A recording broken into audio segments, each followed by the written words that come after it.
Muy buenas tardes, desde nuestro quinto programa de la radio del Nacional de La Matanza.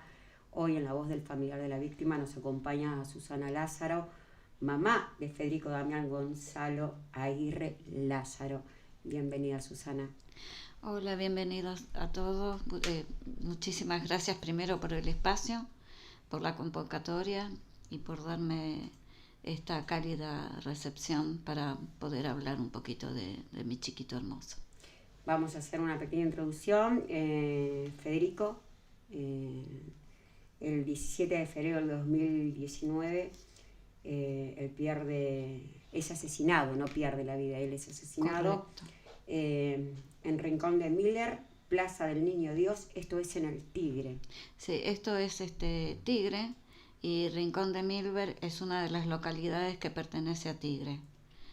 Estaba tan solo a pocas cuadras de distancia de casa, estaba volviendo a casa en su motocicleta, era una CTR 150, venía a 30 kilómetros por hora, 25 como dijo el perito, con su casco, con sus luces, y no sabía que había pasado más de la mitad de la calle, estaba cruzando esa arteria, pero venía un desenfrenado, un loco, un demente, un asesino al volante, tal cual, que en realidad más que un vehículo conducía un cañón, porque venía a 100 kilómetros por hora alrededor de una plaza que es la Plaza del Niño Dios, que es una plaza que convoca a familias y a niños. Hay una iglesia al frente, y este bólido desenfrenado asesino llamado Alexis Sebastián Quiroga, venía a 100 kilómetros por hora, sin luces, totalmente alcoholizado, drogado. No frenó, no esquivó, nada. A mi hijo lo levantó por los aires, tocó el tendido eléctrico, lo destrozó. Le hundió tórax, le provocó hundimiento de hígado, de pulmones, todo. Fue un desastre. La idea no es llevarte a victimizar y recuerdas esto, sino que queremos recordar lo que fue Federico. ¿Cómo era Federico? ¿Quién era Federico? Federico era el ser más maravilloso que puedan imaginar. Estoy más que agradecida que tengas la empatía de poder contarnos quién era Federico. Susana era el sol, era música, era la risa, era el espíritu de aventuras. Él siempre venía con una cosa alocada, maravillosa, que te hacía morir de risa. Era el eje de nuestra vida. Luchaba como negro por su familia. ¿Qué no hacía para tener a todos bien? Amaba profundamente a su pareja. Le decía Pam a su hijito, que es un solcito, que es un ser maravilloso también. Amaba a sus sobrinas, a su mamá, a sus hermanas. Era el ser que vos le decías, ¿esto te parece? Sí, si no se podía, él no se puede, no era para él. No existía un no se puede, hacía de todo. Él había trabajado hasta en el COT, en el Centro de Operaciones de Tigre, y justo hacía 1 o 2 meses que había renunciado porque quería irse del país. Estaba harto de la clase política de este país y se quería ir del país. Justo él pensaba irse el 14 de febrero afuera, y bueno, demoraron la salida por otros problemas de que no estaba segura su pareja de irse al exterior y tenían esos temores, en fin. Pero mi hijo era un ser maravilloso, ya te digo, era nuestro centro, nuestro eje, nuestro punto de ¿cómo te puedo decir?, de sensatez, era un ser solidario, era amante de sus amigos, era amiguero como él solo. Por donde iba, hacía amigos. Y así sos vos, porque sos una hormiguita viajera, donde haya que ir a acompañar a un familiar de víctimas, ahí está ya sea, viene de Tigre, no nos olvidemos que viene viajando, siempre se pierde, pero llega. Sí, yo me pierdo siempre, Al ¿cierto? Congreso, al Tigre, o sea, a San Isidro, a Pilar, a La Matanza, Francisco Álvarez. Francisco Álvarez, Sí, siempre qué sé yo, llega, por todos lados. siempre llega Su. Y bueno, yo a Su nos conocemos, Su nos llegamos a conocer, recién hablábamos, que yo no recordaba exactamente dónde era, y fue una de las marchas de familiares de víctimas que hicimos en el Congreso. Y desde ahí, bueno, siempre estamos atentas. Siempre, Si bien pertenecemos mi hermano también es víctima de un siniestro asesinato vial, Un es una asesinato estrella vial. amarilla. Sentimos que bueno, que nos acompañamos. Y Susana acompaña a otra familia. Susana, ¿qué dice la justicia? ¿Qué dice la justicia para este asesino que iba, cuál es la máxima permitida en un barrio? Creo. Pregunta, ¿más o menos qué día fue?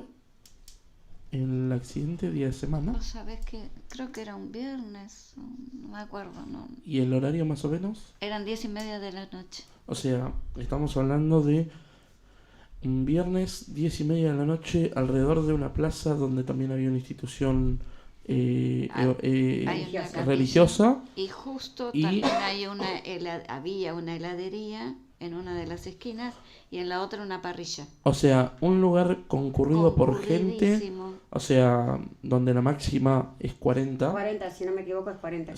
Si no me equivoco es 40, más que nada Sí. porque es Urbano. un corredor urbano, o sea, aparte hay lugares de aglomeración de gente, como lo es una plaza, como lo es una entidad religiosa. Febrero, calor, verano, vacaciones. No, por La eso. gente está en la plaza, en el barrio está en la plaza, ¿no? Y aparte que estaba la parrilla y la heladería en esas dos. O sea, en la Mirá. intersección del cruce. Claro, sí, sí. Él venía por Ingeniero White y el asesino maldito, drogadicto, alcohólico, venía por la arteria que se llama Castiglione. O sea, Mi hijo estaba cruzando lo por enviste en la intersección. Claro, mi hijo ya había cruzado más de la mitad de la calle, pero este asesino venía, ya te digo, con un cañón, no con un rodado, y lo embiste sin frenar, sin esquivar. Mi hijo estaba pasando a 25, 30 kilómetros, dicho por el perito. Todo esto te lo digo porque está dicho por el perito. Venía sin luces. Cuando sucedió esto, que fue terrorífico, Consulta, ¿el causante del accidente se detiene en algún momento? O sea, ¿trata de brindar algún tipo de servicio o se da la fuga? no se dio a la fuga, tuvo que detenerse, sí, se detuvo, pero nunca se acercó a ayudarlo a mi hijo, lo abandonó por completo, estaba preocupado por su vehículo y para que le den agua, para que le baje la graduación alcohólica. Pedía agua, agua, agua, agua. Nunca se acercó a ver a mi hijo, jamás.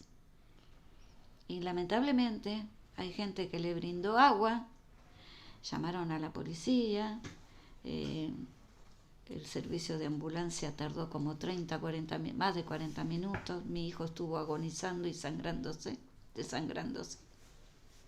Y le daban agua, cosa que no le pueden dar agua para que le baje la graduación alcohólica. Hay gente que dice que la policía lo apañó porque es conocido, le dicen el Chapu.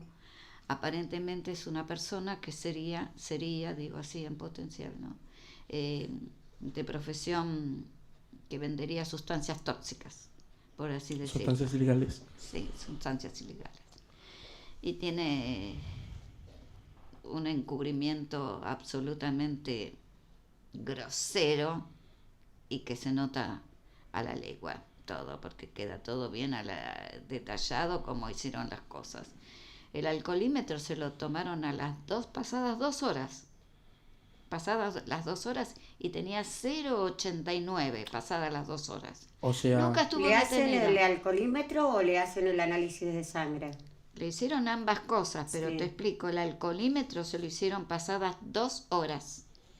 El análisis de sangre se lo hicieron pasadas 11 horas y media. Todo para encubrirlo. No le hicieron ni análisis de orina, ni análisis de cabello, porque no se dejaba hacer. O sea Se que, resistió. y encima descubrieron todo eso, le sacaron el velocímetro al coche, la policía le sacó el velocímetro al coche O sea, el porque ahí auto, quedaba el clavada. auto va a... ¿Cómo se llama esto? Va a Corralón para después pasar a pericia. En ese trayecto el auto pierde el velocímetro No, se lo y el sacaron. tacómetro.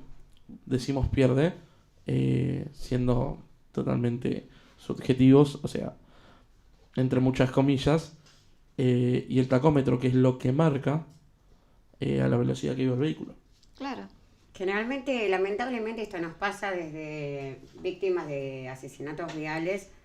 Nos encontramos con que no hay peritos totalmente especializados, quizás no sé cómo decirlo, ¿no? De la impunidad que sentimos, de la bronca, vamos a llamarlo, lo sabemos, venís acompañando a muchísimas víctimas de asesinatos viales y vemos que hay una impunidad, encubrimiento, porque Absoluto. no van presos. El asesino al volante generalmente no tiene condena, entonces nos encontramos con hombres o personas, individuos, porque también hay mujeres, totalmente alcoholizados, drogados, sin registro, sin licencia, sin capacitación para manejar, que arruinan familias enteras Familias y enteras. quedan totalmente impunes. O sea, la impunidad en su máximo esplendor, porque muchas veces también lo que genera eso es el hecho de se creen invencibles. Ese es el problema. Una persona bajo cualquier tipo de sustancias no está en sus capacidades óptimas Claro, para pero- hacer nada. Entonces el problema es este. Y más cuando tienen poder.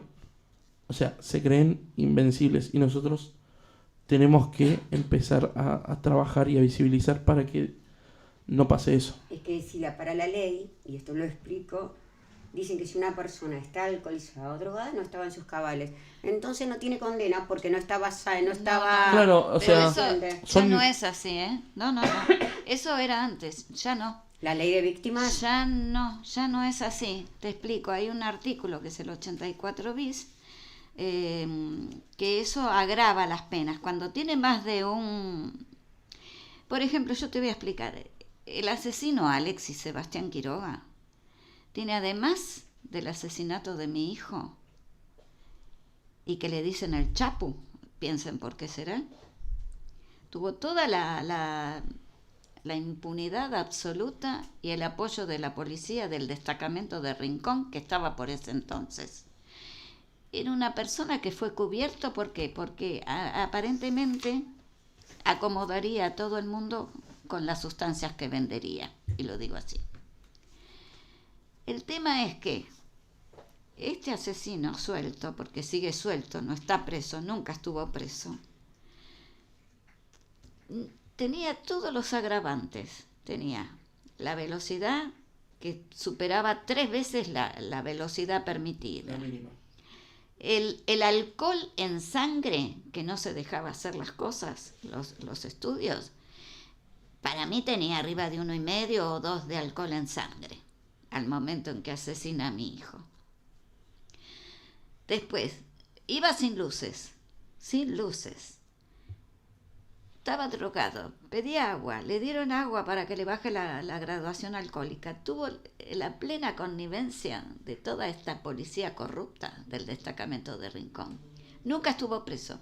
A las 11:30 recién le practican el análisis de sangre. Es una vergüenza. Todo de exprofeso para cubrirlo a él. Encima el rotulado del frasco estaba mal hecho y dejaron un poco abierto. Quiere decir que si tenía algún vestigio de alcohol, se evaporaba al estar abierto el frasco. No estaba bien rotulado. Y primero dice que fueron a la salita de Juana Manso, que no tenían jeringas, que no tenían agujas, fueron al hospital de San Fernando, que no tenían lacre. vergonzoso. Dice que no tenían lacre, pero después en otra declaración dice que el lacre lo había llevado un oficial policial. Entonces, ¿cómo se entiende? Todo de exprofeso. Nunca estuvo preso, jamás estuvo preso. Le tomaron declaración indagatoria a Mariano Magás, que era un mentiroso, que era el fiscal que yo tenía en ese momento. Yo iba todos los días a la fiscalía. todos los días, y me decía, va a quedar preso, queda preso, queda preso. Nunca. Y a mí me decían, usted no es parte, usted no es parte, usted no es parte. Y yo decía, ¿cómo que no soy parte? Como particular damnificada, no, no eras parte como madre. No, que yo no sabía, Evelyn, cuando a uno le pasan estas cosas, primero que estás en shock, no entendés nada de nada. Con mi hija fuimos a la comisaría que nos trataron una violencia institucional, nos trataron como locas, como que estuviésemos locas. Nadie entiende nada. Y estamos re locos. Nadie Yo siempre sabe lo digo, nada. estamos muy locos. Uno no sabe qué hacer. Con lo que nos acaba de pasar, ¿cómo no vamos a estar fuera de conciencia? Loca, yo estaba loca, pero por completo. Pero no insana. No insana. Loca de desesperación porque exactamente. Yo no entendía nada. Yo pensé, todavía es el día de hoy que lo sigo esperando a mi hijo. ¿Qué querés? Yo esperaba que volviera. No podía ser que no volviera más. Nosotros nos cruzamos siempre, Su. Y hemos luchado, recién me corregía la palabra, la ley de alcohol cero al volante. Tal cual. Hemos estado en el Congreso, hemos estado en marcha, hemos estado en todos lados, somos tipo plaga, ¿no? Ahí donde hay que estar estamos. Ahí, haciendo ruido. Para acompañar a otras familias para que esto sea ley.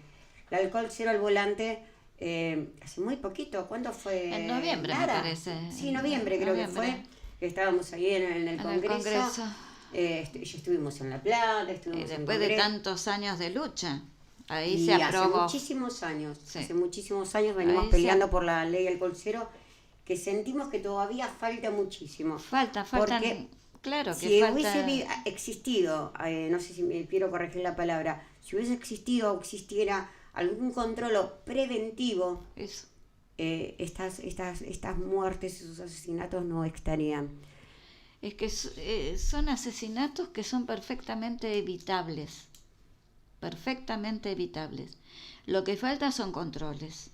Yo te digo una cosa, a Alexis Sebastián Quiroga, que es el asesino maldito de mi hijo y que va a pagar con cárcel porque yo estoy todos los días me levanto porque soy la voz de mi hijo, todos los días me levanto para luchar por eso, va a ir preso. Hasta ahora la está pasando genial, se cree que no tiene culpa de nada. Se cree que atropelló una bolsa de papas, no sé. Y esto se tiene que acabar, no puede ser gratuita, porque no solamente nos mató, destrozó a mi hijo, sino que nos mató a todos. Se convirtió en asesino múltiple. Él además no tenía que tener alcohol en sangre, porque él tenía carnet profesional. Tenía que tener 0. Porque los profesionales tienen que tener 0 de alcohol en sangre. Ahora todos deben tener 0, pero antes el conductor profesional debía tener siempre 0 alcohol. Siempre 0 alcohol al volante, correcto. Y ya te digo, este asesino tenía, no sé, arriba de 1,5 o 2 seguramente. Imagínate que a las 2 horas y tomando agua, miccionando, tomando cafecito o Coca-Cola, no sé, se le bajaba la graduación alcohólica. Así que, y bueno, por eso, y aparte tiene un montón de causas penales, tiene por robo, por hurto, por flagrancia, por violencia de género, por resistencia a la autoridad, el asesinato de mi hijo. En febrero del año que pasó... Es un prontuario, no es un currículum, es un prontuario total. Tiene un prontuario, pero en febrero del año pasado también lo encontraron en la localidad de San Pedro, robando un vehículo y con 15 bolsas de sustancias tóxicas. Estuvo detenido en San Pedro y la fiscal Viviani con muy buen criterio lo dejó preso. Pero ¿qué pasó? Lo pasaron a la penitenciaría de San Nicolás y allá el juez de garantías, Román Parodi era. Sí, Román Parodi creo que es el juez de garantías de allá de San Nicolás, lo deja libre. 15 días estuvo detenido nada más y lo dejó libre. O sea, no le importó ni siquiera los antecedentes que ya tenía en su espalda. Y con 15 bolsitas de sustancias tóxicas. Digamos, siguen apañándolo por decir una palabra, la justicia lo sigue apañando. Lo sigue apañando. ¿Qué le decís a las familias que lamentablemente están en este lugar, que recién les sucede? Yo sabiendo, recién lo decía, estás en todos lados, estás con toda la familia, compartís la foto, estás todos los días pidiendo justicia, reclamando no solo por lo de Federico, sino por también acompañar a otra familia. ¿Qué es ser parte de familiares de víctimas? ¿Qué es ser la voz de un familiar de víctimas?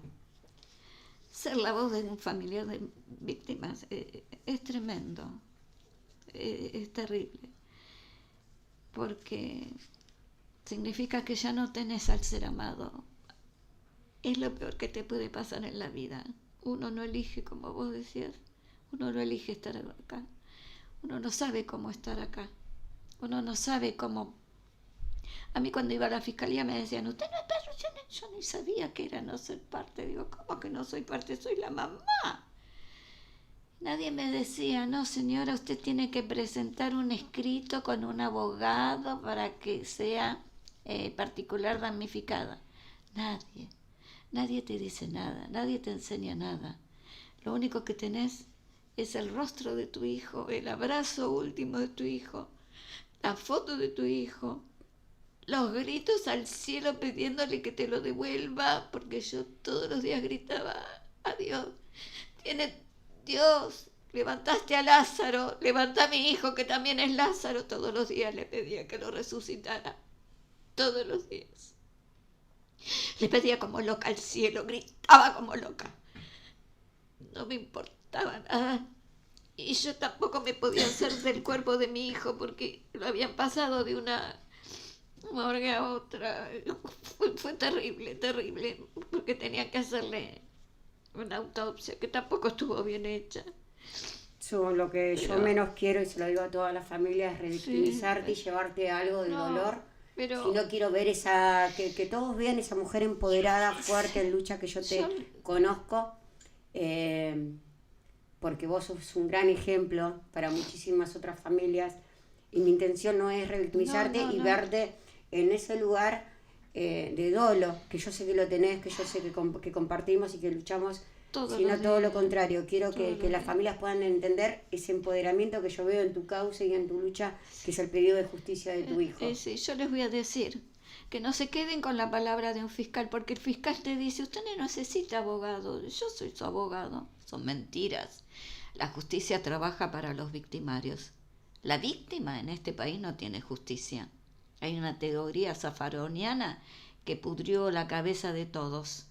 Los garantistas. Los garantistas, los corporativistas, todo.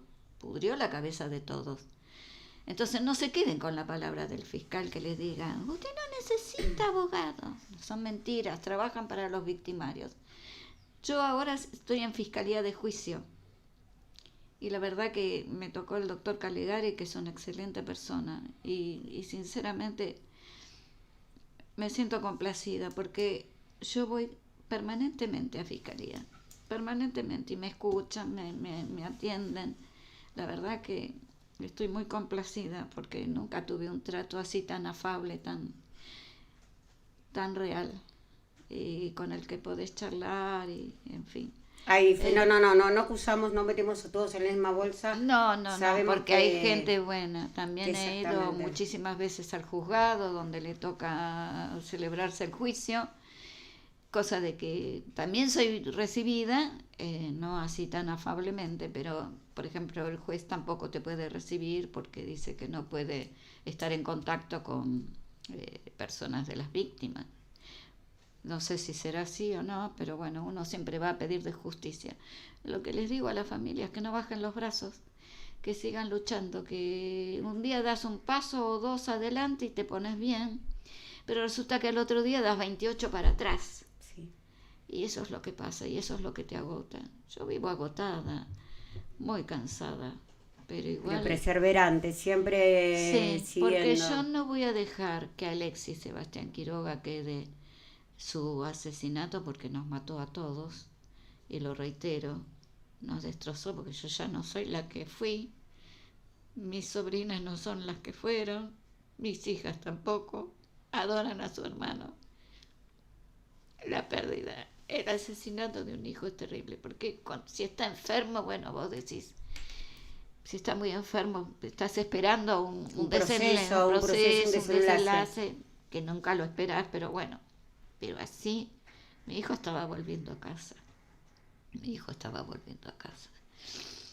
Es terrible. Y entonces les digo que sigan luchando, que no se dejen estar, que peleen, que hagan notas, que vayan a la fiscalía. Yo hago volantes, reparto, voy por todos lados, siempre. Ahora, hace poco estuve muy mal también, entonces dejé, me cansé mucho, estoy muy agotada y ahora en noviembre tengo el juicio.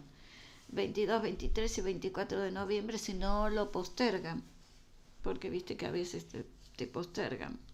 ¿Me repetís 22? 22, 23 y 24 de noviembre. ¿En dónde es? Es en el TOC número 6 de San Isidro. Ahí vamos a estar. Tribunal Oral y Criminal número 6 de San Isidro. Ahí vamos a estar. La calle Marines.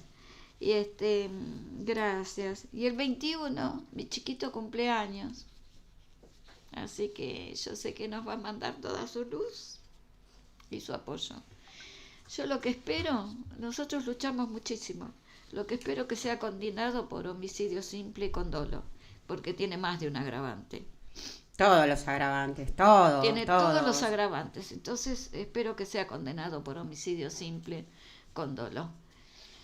Como subsidiario tiene el homicidio culposo, pero ya sabemos que el homicidio culposo es una burla para la gente, no Totalmente. Lo tienen que admitir, no lo tienen que tolerar. No va preso. Sí, para el que no sabe, no va preso. Y además los veredictos de los jueces son hipócritas, infames. Uno no puede tolerar, porque ya es una burla para la víctima. Y nuestros hijos tienen que ser... tienen que tener un alivio, una paz, porque ellos sufren también de vernos mal. Seguro que sí. Y yo le prometí a mi hijo que antes de partir, antes de que vuelva a buscarme él, que iba a hacer justicia. Y estoy por ello, estoy atrás de eso. Y estoy segura que lo voy a lograr. Claro que sí, que lo voy Susana, a lograr. Claro que sí, lo vamos a lograr, te acompañamos, somos parte de la misma lucha. Nos acompañó hoy Susana Lázaro desde la radio del Nacional de La Matanza, la voz del familiar de víctima. Justicia para Federico y por Federico. Justicia para mi hijo y justicia para todos los chiquitos que esperan por justicia. Por favor, justicia para todos. Yo siempre pido por todos. Por todos. Y voy a las iglesias y hago cadenas y cosas para todos los hijos, que son también hijos de uno. Gracias, Susana. No, gracias a ustedes por el espacio y por esta hermosa Gracias, Ezequiel. compañía. No hay por qué. Estamos acá para ayudar, para brindar un espacio de difusión, para que tu lucha y la lucha de todos los familiares de víctimas no quede en la nada, que se pueda visibilizar, que la gente sepa que hay un espacio como Matanza Duele donde pueden ir a buscar una ayuda, una herramienta, para que la gente entienda que no está solo pasando por este momento, porque no es fácil, lo dije en el primer programa y lo vuelvo a reiterar ahora, no es fácil pasar del duelo a la lucha. El duelo siempre está. Mucha gente pasa del duelo a la depresión. Ustedes siguen peleando y van a tener paz el día que se haga justicia. La paz llega con la justicia. Claro. Tanto para ustedes como para esa persona que perdieron. Justicia es perpetua. Justicia es perpetua. Justicia si no hay para todos. Justicia, que no haya nada, porque no nos reconforta. Gracias. Gracias a todos.